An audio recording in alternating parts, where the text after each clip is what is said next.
Hello student, আজ শুরু করছি কেমিক্যাল কাইনেটিক্সের সেকেন্ড পার্ট। যারা ফার্স্ট পার্ট পড়ে নিয়েছো তারা সেকেন্ড পার্ট পড়তে শুরু করে দাও।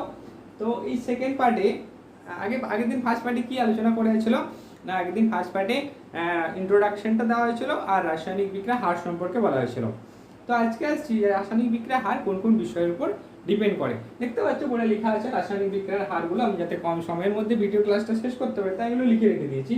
এবং রাসায়নিক বিক্রিয়া হার নিয়ন্ত্রণকারী বিষয়গুলো কী কী বিষয়ের উপর নির্ভর করে না, বিক্রিয়কের গাঢ়ত্বের উপরে নির্ভর করে, বিক্রিয়াকালীন কি পরীক্ষায় চলাকালীন উষ্ণতার উপর ডিপেন্ডেন্ট, বিক্রিয়ক ও বিক্রিয়াত পদার্থের প্রকৃতির উপর নির্ভর করে, বিক্রিয়কের পৃষ্ঠতলের ক্ষেত্রফল উপর নির্ভর করে, 5 নম্বর যেটা লিখে রেখেছি দেখো অনুঘটকের উপস্থিতির উপর নির্ভর করে।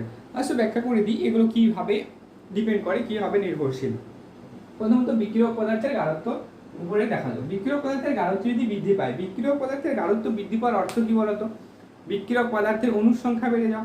অণুর সংখ্যা বেড়ে গেলে কি হচ্ছে, অণুগুলো নিজেদের মধ্যে বিক্রিয়ার মাধ্যমে কি করে, কলিউশন করে, ঠোকাঠুকি ধাক্কাধাক্কি দিচ্ছে। ধাক্কাধাক্কি দেওয়ার ফলে কি হচ্ছে, ওদের মধ্যে কার্যকরী সংঘর্ষের সংখ্যা তার মানে কি হচ্ছে, বৃদ্ধি পাচ্ছে। কার্যকরী সংঘর্ষের সংখ্যা বৃদ্ধি পেলে ওরা বিক্রিয়া করার জন্য কি দরকার, একটা মিনিমাম এনার্জি দরকার। হ্যাঁ, যে এনার্জিটা ওভারকাম করতে পারলে তবেই বিক্রিয়ক পদার্থগুলো বিক্রিয়াত পদার্থে রূপান্তর, যাকে আমরা বলা হয় পরবর্তীকালে তোমাদের ক্লাসে কেমিক্যাল কাইনেটিক্সেই রয়েছে, যাকে অ্যাক্টিভেশন এনার্জি বলা হয়। ওই পরিমাণ এনার্জি তাহলে সহজেই কি করতে পারে, বিক্রিয়ক পদার্থগুলো গেইন করতে পারছে। ফলে তারা কি হচ্ছে, অধিক সংখ্যক বিক্রিয়ক পদার্থ বিক্রিয়াত পদার্থে রূপান্তরিত হতে হচ্ছে, তাই বিক্রিয়া হার বেড়ে যাচ্ছে। পরীক্ষাকালীন টেম্পারেচার, দেখো টেম্পারেচার তো বাড়লে যে কোনো সে বিক্রিয়া দুই ধরনের হয়ে থাকে, সে এন্ডোথার্মিক বা এক্সোথার্মিক যেই হোক না কেন, যে ধরনের বিক্রিয়া হোক না কেন, উষ্ণতা যদি বাড়ানো হয় উভয় ক্ষেত্রে দেখা যায় যে বিক্রিয়া হার বৃদ্ধি পায়। না কেন না, উষ্ণতা যদি বাড়া হয় জানো, বিক্রিয়ক পদার্থগুলো সেই শক্তি শোষণ করে তাদের গতিশক্তি বাড়িয়ে নেবে। গতিশক্তি বাড়িয়ে নিলে তাহলে যে ধাক্কি খাচ্ছিল বিক্রিয়ক অণুগুলো নিজেদের মধ্যে, যে ঠোকাঠুকি হচ্ছিল, যে সংঘর্ষ হলো, সেই সংঘর্ষের মাত্রা কিন্তু আরো জোরালো হবে। ফলে তারা কি হবে, সহজেই অ্যাক্টিভেশন এনার্জিকে ব্যারিয়ারকে অতিক্রম করতে পারবে। তাহলে পরীক্ষাকালীন উষ্ণতা যদি, তার মানে টেম্পারেচার যদি বাড়ানো হয় তো রেট ইনক্রিজ করবে, বিক্রিয়ার হার কি হবে, ইনক্রিজ করবে। সাধারণত দেখা গেছে মানে 10 ডিগ্রি সেন্টিগ্রেড উষ্ণতা বৃদ্ধিতে বিক্রিয়ার হার প্রায় দ্বিগুণ হয়ে যায়, বিক্রিয়ার হারটা রেটটা দ্বিগুণ হয়ে যায়। ঠিক আছে, এটা বোঝা গেল। 3 নম্বর পয়েন্ট দেখো, বিক্রিয়ক ও বিক্রিয়াত পদার্থের প্রকৃতির উপর নির্ভর করে।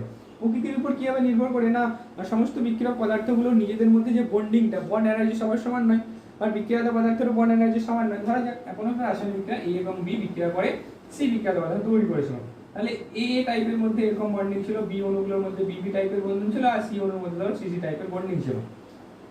তাহলে কি হবে, তাহলে এই যে এ টাইপের অণুগুলোর মধ্যে যে বন্ডিং, সেই বন্ডিংটা ভাঙার জন্য এনার্জি লাগবে, বিবি টাইপের বন্ডটা ভাঙার জন্য শক্তি লাগবে, তবেই তো বিক্রিয়ক পদার্থগুলো বিক্রিয়ায় অংশগ্রহণ করবে।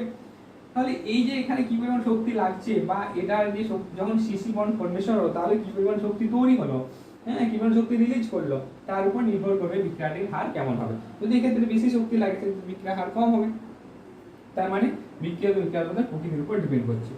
বিক্রিয়কের পৃষ্ঠতলের ক্ষেত্রফলের উপর, পৃষ্ঠতলের ক্ষেত্রফল বলতে দেখো নিশ্চয়ই তো কোনো তরল, যে বিক্রিয়াটা তরল মাধ্যম হচ্ছে সেক্ষেত্রে তো পৃষ্ঠতলের ক্ষেত্রফল থাকতে পারে না। তাহলে এই যারা কঠিন বিক্রিয়ক পদার্থ, কঠিন বিক্রিয়ক পদার্থের বাইরে পৃষ্ঠতলের ক্ষেত্রফলটা যত বেশি হয় তত বেশি সংখ্যক অণু পরস্পরের সঙ্গে সংস্পর্শে আসতে পারে। কারণ দেখবে তোমার একটা বড় চককে জলের মধ্যে দাও, দেখবে চকটা সহজে গুলে যাচ্ছে না, কিন্তু চকটাকে ছোট ছোট টুকরো টুকরো করে দাও, দেখবে চকটা সহজে জলের মধ্যে গুলে যাচ্ছে। তাই না, এটা কি বলতে চাইছে না, চকটাকে যখন ছোট ছোট টুকরো করে ভেঙে দিচ্ছি, অণুগুলোর পৃষ্ঠতলের বাইরের পৃষ্ঠতলের ক্ষেত্রফল ক্যালকুলেশন করে দেখো, পৃষ্ঠতলের ক্ষেত্রফল বেড়ে গেছে। তার ফলে কি হচ্ছে না, জলের বেশি সংখ্যক অণু ওই চকের গুঁড়োর সঙ্গে ধাক্কি দিতে পেরেছে, ধাক্কা দিচ্ছে, যার ফলে সহজেই চকটা গুলে গেছে। কারণ পৃষ্ঠতলের ক্ষেত্রফল হলে বেশি সংখ্যক অণু অংশগ্রহণ করতে পারছে বিক্রিয়াতে। 5 নম্বর যেটা দেওয়া ছিল, যেটা অনুঘটকের উপস্থিতি। তো অনুঘটকের উপস্থিতি এটা কিন্তু ইম্পর্টেন্ট, দেখো এটা পরে ডিটেলসে আরো রয়েছে, আরো বলবো পরে।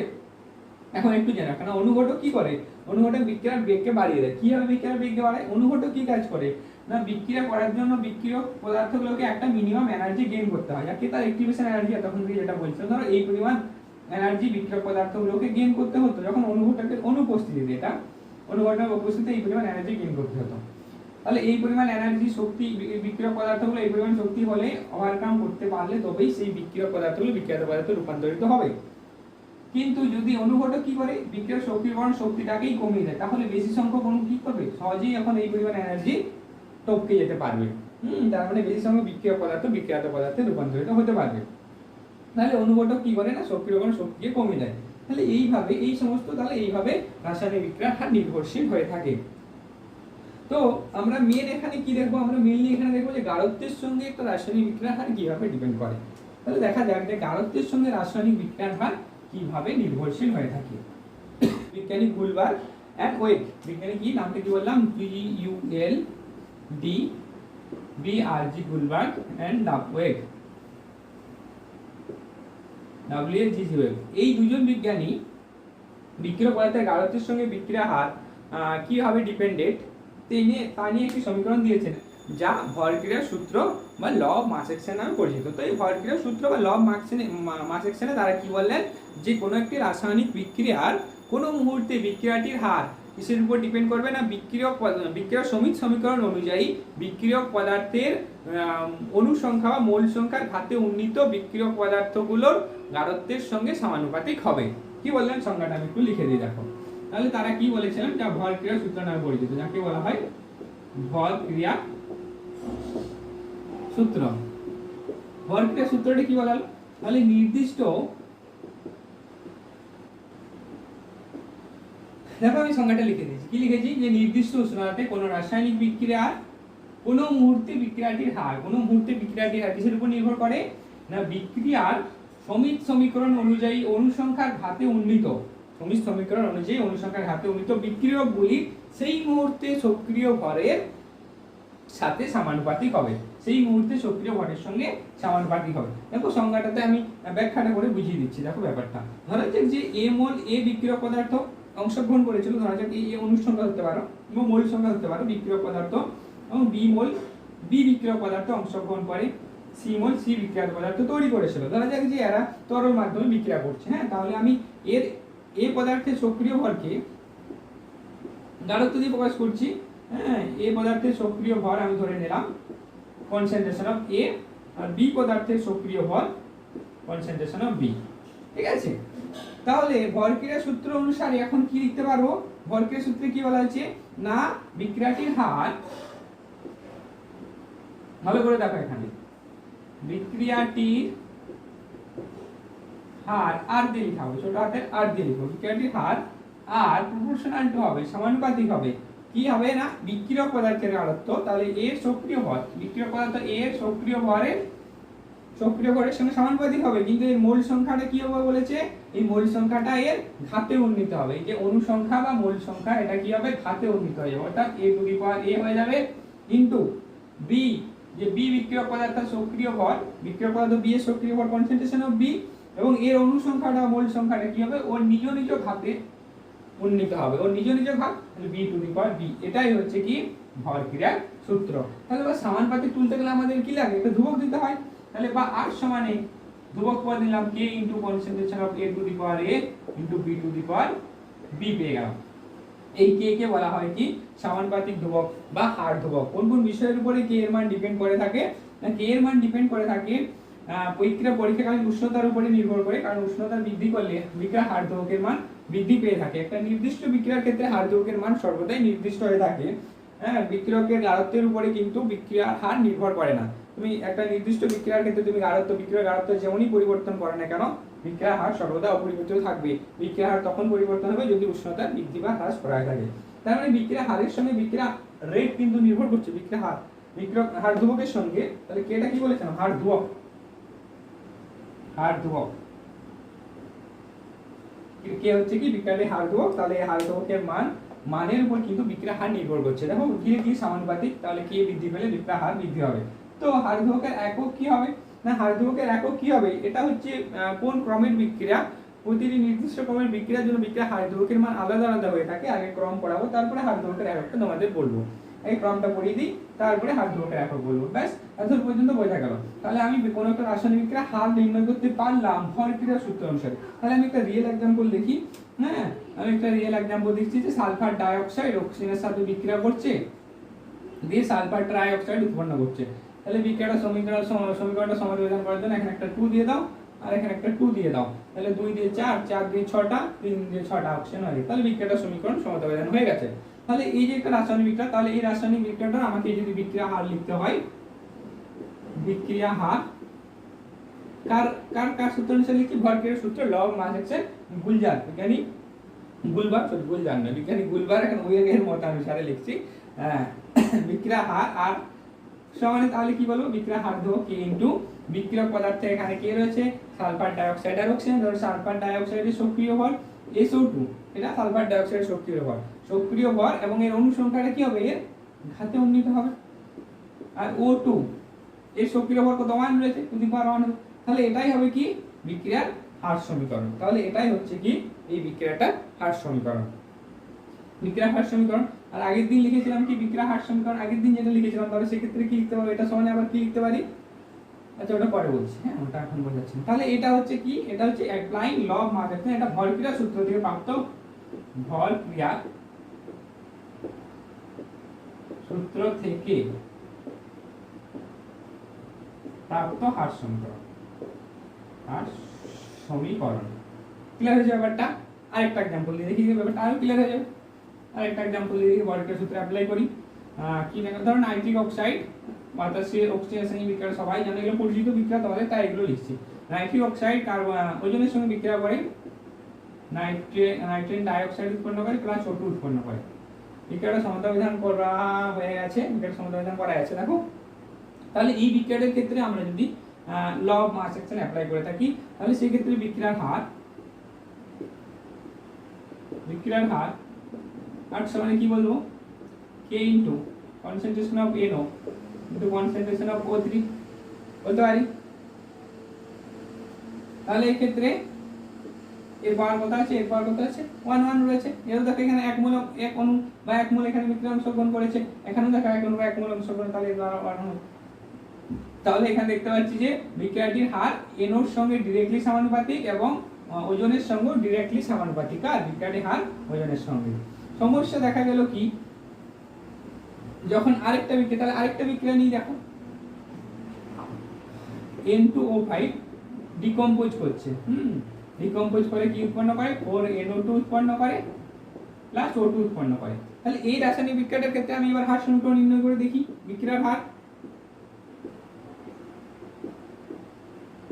হার সমীকরণ ভালো করে মন দিয়ে ক্লাসটা করো কিন্তু এখানে।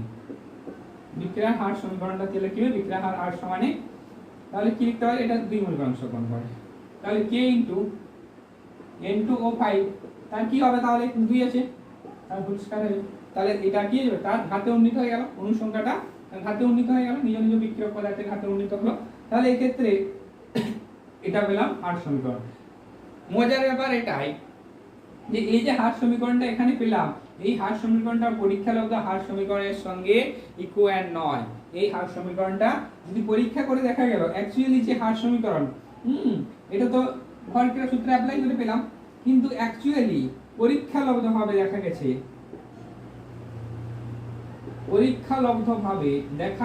দেখা গেল যে এটি বিক্রিয়ার হার সমীকরণ নয়। কি সেটি কি হার সমীকরণ, না R equal to K into concentration of N2O5, পরীক্ষালব্ধভাবে এই হার সমীকরণ দেখা যাচ্ছে। তার মানে এই ক্ষেত্রে law of mass action applicable নয়। তাহলে তোমরা কি করে বুঝবে স্যার, তাহলে আমরা কি করে বুঝবো কার ক্ষেত্রে law of mass action applicable আর কার ক্ষেত্রে law of mass action applicable নয়। না, ল অফ মাস অ্যাকশন খুব কম সংখ্যক বিক্রিয়ার ক্ষেত্রে অ্যাপ্লিকেবল।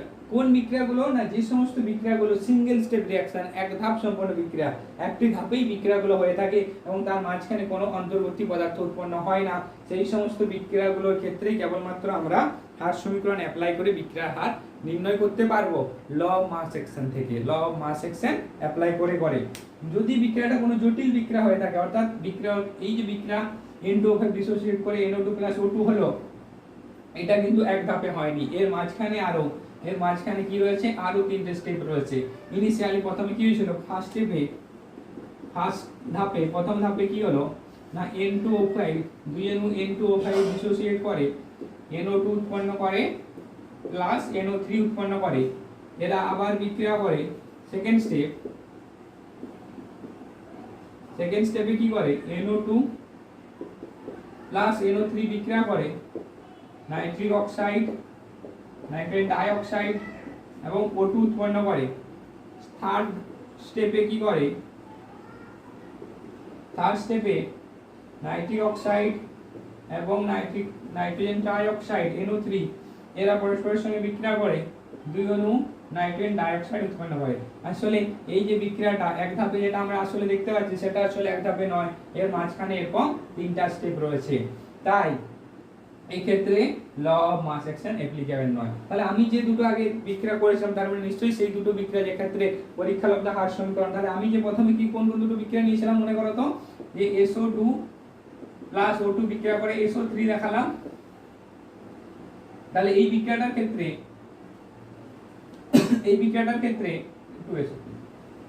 তাহলে এই বিক্রিয়াটার ক্ষেত্রে তাহলে সেই ক্ষেত্রে এই বিক্রিয়াটা সিঙ্গেল স্টেপ রিঅ্যাকশন, এক ধাপ সম্পন্ন বিক্রিয়া। তাই এই ক্ষেত্রে বিক্রিয়া হার সমীকরণ থেকে প্রাপ্ত হার, পরীক্ষালব্ধ হার সমীকরণ থেকে যে বিক্রিয়া হার সমীকরণ আর ভরক্রিয়া সূত্র থেকে প্রাপ্ত হার সমীকরণ তাই ইকুয়াল হয়ে গেছিল, ম্যাচ করে গেছিল। আরেকটা যে एग्जांपल নিয়েছিলাম নাইট্রিক অক্সাইডের সঙ্গে বায়ুমণ্ডলের ওজোনের বিক্রিয়া করে নাইট্রেন ডাইঅক্সাইড উৎপন্ন করে প্লাস অক্সিজেন উৎপন্ন করে, এই বিক্রিয়াটাও আসলে সিঙ্গেল স্টেপ রিঅ্যাকশন, এক ধাপেই বিক্রিয়াটা ঘটে চলেছে। তাই এই ক্ষেত্রে ল অফ মাস অ্যাকশন ভরক্রিয়া সূত্র অ্যাপ্লাই করে যে বিক্রিয়া হার সমীকরণ পেয়েছিলাম আর পরীক্ষালব্ধ হার সমীকরণ একই বেরিয়েছিল। তার মানে মধ্য কথা দাঁড়ালো এটাই যে law of mass action apply করে আমরা হার সমীকরণ বের করতে পারবো তখনই যদি বিক্রিয়াটি এক ধাপ সম্পন্ন বিক্রিয়া হয়ে থাকে। ব্যাস এইটুকু মাথায় গেছে। যদি বিক্রিয়াটি জটিল বিক্রিয়া হয় তাহলে কিন্তু আমরা law of mass action apply করতে পারবো না, সেক্ষেত্রে আমাকে পরীক্ষালব্ধভাবে সেটা আমাকে বার করতে হবে। তাহলে পরীক্ষালব্ধভাবে কি করে বার করা হয়, পরীক্ষালব্ধভাবে কি করে হার সমীকরণ বার করা হয় দেখো না, সেই ক্ষেত্রে বিক্রিয়ক পদার্থগুলোর গাঢ়ত্ব পরিবর্তন করে দেখা হয়, বিক্রিয়ক পদার্থের গাঢ়ত্বের পরিবর্তন করে দেখা হয় যে বিক্রিয়া হার কত গুণ বৃদ্ধি বা কত গুণ হ্রাস পাচ্ছে। হ্যাঁ, এইভাবে পরীক্ষালব্ধ হার সমীকরণ নির্ণয় করা হয়। আমি একটা एग्जांपल দিয়ে দেখো তাহলে তোমাদের ব্যাপারটা ক্লিয়ার হয়ে যাবে যে পরীক্ষালব্ধভাবে কিভাবে বিক্রিয়া হার নির্ণয় করা হয়। পরীক্ষা এক্সপেরিমেন্টটা দেওয়া আছে, একটা রাসায়নিক বিক্রিয়া 2A + B বিক্রিয়া করে C বিক্রিয়াত পদার্থ উৎপন্ন করেছে। না প্রথম এক্সপেরিমেন্ট করে দেখা হলো যে বিক্রিয়া পদার্থের গাঢ়ত্ব একে x মোল নেওয়া হলো, একে y মোল নেওয়া হলো, দ্বিতীয় বিক্রিয়া হার r পাওয়া গেল। হ্যাঁ, এটা প্রথম একবার করলাম বিক্রিয়াটা, যে এটাকে x মোল নিলাম, এটাকে y মোল নিলাম, r পেয়েছি। দ্বিতীয় এক্সপেরিমেন্টে কি করলাম, এর গাঢ়ত্ব দ্বিগুণ করে নিয়েছি, বিক্রিয়া পদার্থের এর গাঢ়ত্বকে 2x করে নিয়েছি। বিক্রিয়া পদার্থ B এর গাঢ়ত্বের কোনো পরিবর্তন করিনি, আগে যা ছিল তাই রেখেছি। দ্বিতীয় দেখা গেল যে বিক্রিয়া হার 4 গুণ হয়ে গেছে। তাহলে এখানে একটা জিনিস খেয়াল করো যে বিক্রিয়া পদার্থের গাঢ়ত্ব এই ক্ষেত্রে B এর গাঢ়ত্বকে অপরিবর্তিত রেখেছি, অর্থাৎ B এর গাঢ়ত্ব কিন্তু এই ক্ষেত্রে আগে যে বিক্রিয়া হার R ছিল তাকে কিন্তু প্রভাবিত করছে না। আগে যে বিক্রিয়া হার ছিল B এর গাঢ়ত্ব অপরিবর্তিত, তাহলে দেখো তাহলে এই ক্ষেত্রে যে 4 গুণ বিক্রিয়া হার হয়ে গেল সেটা পুরোটাই কার উপরে নির্ভরশীল হচ্ছে, কার উপর ডিপেন্ড করছে না, এর গাঢ়ত্বের উপরে নির্ভর করছে। তাহলে এটা কি হবে, তাহলে এর গাঢ়ত্বের সঙ্গে বিক্রিয়া হার কিভাবে ডিপেন্ড করছে দেখো, এর গাঢ়ত্ব দ্বিগুণ করতে এটা তো অপরিবর্তিত রেখেছে, এটা ঢাকিয়ে দাও, এটা দেখার দরকার নেই। এর গাঢ়ত্ব তাহলে দ্বিগুণ করতে বিক্রিয়া হার আগে কত গুণ হয়ে গেল, 4 গুণ হয়ে গেল।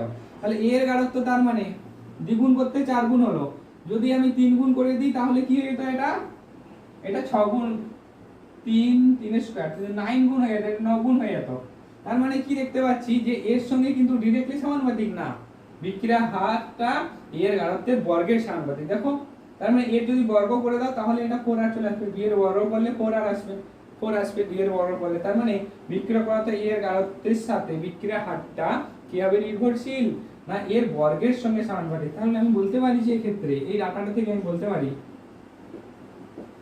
বিক্রিয়াটির হার r proportional to concentration of A, যাকে x ধরেছি, এর গাঢ়ত্বের বর্গের সমানুপাতিক, তাই না? কেন তো বর্গের সমানুপাতিক কি করে বলতে পারলাম, আবার বলছি, আবার বোঝো যে একে যদি দ্বিগুণ করা হচ্ছে তখন আমার বিক্রিয়া হার 4 গুণ বেড়ে যাচ্ছে। তাহলে a যদি দ্বিগুণ করো তাহলে তার স্কয়ার, তার মানে কত বেরোবে, 4 গুণ চলে আসছে। দেখো বিক্রিয়া হার 4 গুণ চলে আসছে। তাহলে এটা যদি 1 গুণ হতো তাহলে বিক্রিয়া হার দ্বিগুণ আসতো, তাহলে কিন্তু এটা 1 গুণ নয়, তাহলে কি রয়েছে, তাহলে বিক্রিয়া হার দ্বিগুণ। বোঝা গেছে আশা করি। 3 নম্বর এক্সপেরিমেন্টটা দেখো, এবার বিক্রিয়া পদার্থ এর গাঢ়ত্বকে অপরিবর্তিত রেখেছে, এটা ঠিক আছে, এর গাঢ়ত্বের কোনো পরিবর্তন হয়নি, তার মানে এটা বিক্রিয়া হার আগে যে বিক্রিয়া হার পেয়েছিলাম তার উপর কিন্তু কোনো প্রভাবিত করছে না, আর এর উপর কোনো প্রভাবিত করছে না। তাহলে বিটা দেখো, বি এর গাঢ়ত্ব কি করা হয়েছে, দ্বিগুণ করে দেওয়া হয়েছে, দ্বিতীয় বিক্রিয়া হারও দ্বিগুণ হয়ে যাচ্ছে। তার মানে কি, তাহলে এখানে কি দেখতে পাচ্ছি, তাহলে বি এর গাঢ়ত্বের সঙ্গে ডাইরেক্টলি সমানুপাতিক বিক্রিয়াটির হার। তার মানে বলতে পারি যে বিক্রিয়াটির হার r সমানে r প্রপোর্শনাল টু বিক্রিয়ক পদার্থ বি এর গাঢ়ত্বের সঙ্গে ডাইরেক্টলি সমানুপাতিক। তাহলে দুটোকে যদি একসাথে লিখি আমি বিক্রিয়ার হারটা কি পাবো, তাহলে বিক্রিয়াটির হার R proportional to concentration of A তার square into concentration of B, এটাই হচ্ছে তাহলে কি বিক্রিয়াটির হার। আবার এই বিক্রিয়ার হার এটা সমানে আবার সেই আগের দিনের ক্লাসে যেটা জেনেছিলাম বিক্রিয়ার হার এর সাপেক্ষে যদি লিখি তাহলে বিক্রিয়কের সাপেক্ষে লিখব -1/2 d concentration of A by dt। বিক্রিয়ার এটা সমানই বলতে পারি, এটা সমানই বলতে পারি -d concentration of B, অর্থাৎ B এর গাঢ়ত্বের পরিবর্তন dt সময়ে, এটা সময়ে C কি পরিমাণ বিক্রিয়া পদার্থ তৈরি হলো d concentration of C by dt সময়ে কি পরিমাণ বিক্রিয়া পদার্থ C তৈরি হলো। তাহলে এটা বলতে পারি যে বিক্রিয়ার R সমান, তার মানে এটা সমানে এটা বলতে পারি -1/2 d concentration of A by dt বা -d concentration of B by dt। এটা আগের দিনের ক্লাসে পড়েছিলাম, এটা যারা বুঝতে পারছেন আগের দিনের ক্লাসটা একটু দেখে নিন। তাহলে এই হলো বিক্রিয়া হার। কি হবে বিক্রিয়া হার সমীকরণ পেলাম, বুঝতে পারলে এই যে হারটা পেলাম R proportional to concentration A তার square into concentration of B, এটা কিন্তু পরীক্ষালব্ধ হার সমীকরণ। এই সমীকরণটাকে বলা হবে পরীক্ষালব্ধ হার সমীকরণ। আরেকটা एग्जांपल দিচ্ছি, দেখো যদি তোমাদের এটা কোনো বুঝতে অসুবিধা হয়েছে আরেকটা एग्जांपल দেখো, আরেকটা ডাটা দিচ্ছি। হ্যাঁ, এটা যদি কেউ ভালো বুঝতে না পেরেছো আরেকটা ডাটা দিচ্ছি। দেখো বিক্রিয়ক পদার্থের ক্ষেত্রে রাসায়নিক বিক্রিয়া কি, তাহলে আমি কি বোঝা যাচ্ছে দেখো একবার বলে দিই। 3 মোল A বিক্রিয়া করেছিল 2 মোল B বিক্রিয়কের B এর সঙ্গে দিয়ে 3 মোল C বিক্রিয়া দ্বারা তৈরি করেছে।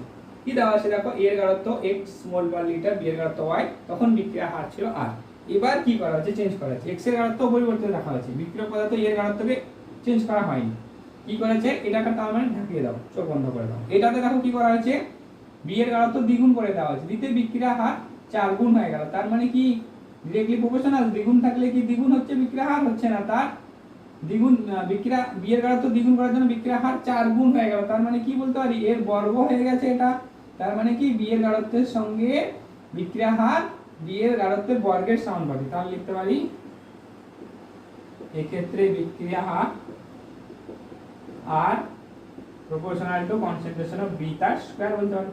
আবার দেখো 3 নাম্বার এক্সপেরিমেন্টে কি পেয়েছি, A এর গাঢ়ত্বকে 3 গুণ করে দিয়েছি, 3x করে দিয়েছি। B এর গাঢ়ত্ব কিন্তু y এর উপরে, তাহলে এটা কি দাও, তাহলে এটা 3 গুণ করতে বিক্রিয়া হার কত পাওয়া যাচ্ছে, দেখো বিক্রিয়া হার 9 গুণ পেয়ে গেছি। তাহলে কি করেছি, তাহলে 3 এর এটা কত হয়েছে, 3 এর 9টা কত, 3 এর 9টা বর্গ, 3 এর স্কয়ার মানে সেটা 9 হয়, 3 × 3 9, তার মানে এটাও কি এর বর্গের সাথে সমানুপাতিক। তার মানে বিক্রিয়ার হার এই ক্ষেত্রেও বিক্রিয়া হার R proportional to concentration of A তার স্কয়ার এর বর্গের সাথে সমানুপাতিক। কারণ 3 এর বর্গ করো, 3 এর বর্গ করলে কত বেরোবে, 9 গুণ বেরোবে, 9 বেরোবে। তাহলে আগে যে বিক্রিয়া ছিল তার 9 গুণ হয়ে গেল। তার মানে এই ক্ষেত্রেও বিক্রিয়া হারটা বিক্রিয়ক পদার্থ এর গাঢ়ত্বের সঙ্গে সমানুপাতিক। তাহলে ওভারঅল বিক্রিয়া মোট বিক্রিয়া হারটা কি পাবো এই ক্ষেত্রে, তাহলে রিঅ্যাকশনের বিক্রিয়া কনসেন্ট্রেশন অফ A তার square into concentration of B তার স্কয়ার, বা এখান থেকে বলতে পারি R সমানে K into concentration of A তার square into concentration of B তার স্কয়ার, যেখানে K দেখি বিক্রিয়াটির হার ধ্রুবক। এই যে হার ধ্রুবক, এই যে ইকুয়েশনটা পেলাম, এই ইকুয়েশনটাকে বলা হবে পরীক্ষালব্ধ হার ইকুয়েশন। এটা কিন্তু কোনো তাত্ত্বিক ইকুয়েশন নয়, এটাকেই বলা হবে পরীক্ষালব্ধ হার ইকুয়েশন বা রেট ল। যদি ইকুয়েশনটাতে আমি ভরক্রিয়া সূত্র অ্যাপ্লাই করে থাকি, তাহলে এই ক্ষেত্রে বিক্রিয়া হার সমীকরণটা কি পাবো, তাহলে সেই ক্ষেত্রে পাবো বিক্রিয়া হার R সমানে K ইনটু বিক্রিয়ক পদার্থ A তার কিউব ইনটু বিক্রিয়ক পদার্থ B তার কি হয়ে যাবে, স্কয়ার হয়ে যাবে। তাহলে এই যে হার ইকুয়েশনটা দেখো, আর এই যে হার ইকুয়েশনটা পেলাম, এই দুটো হার ইকুয়েশন কিন্তু ম্যাচ করছে না। তার মানে এটা কি, তার মানে এই যে রিঅ্যাকশনটা এটা সিঙ্গেল স্টেপ রিঅ্যাকশন নয়, এটা একটা তার মানে জটিল বিক্রিয়াকে নির্দেশ করছে। তার মানে এটা একটা জটিল বিক্রিয়াকে নির্দেশ করছে। ঠিক আছে, ব্যাপারটা বোঝা গেল। আজকে এই পর্যন্ত ক্লাসটা থাকলো। নেক্সট ক্লাসে তোমাদের বিক্রিয়ার ক্রম নিয়ে আলোচনা করা হবে, পরবর্তী টপিক আলোচনা করা হবে। ব্যাস, এতদূর ভালো করে স্টাডি করো।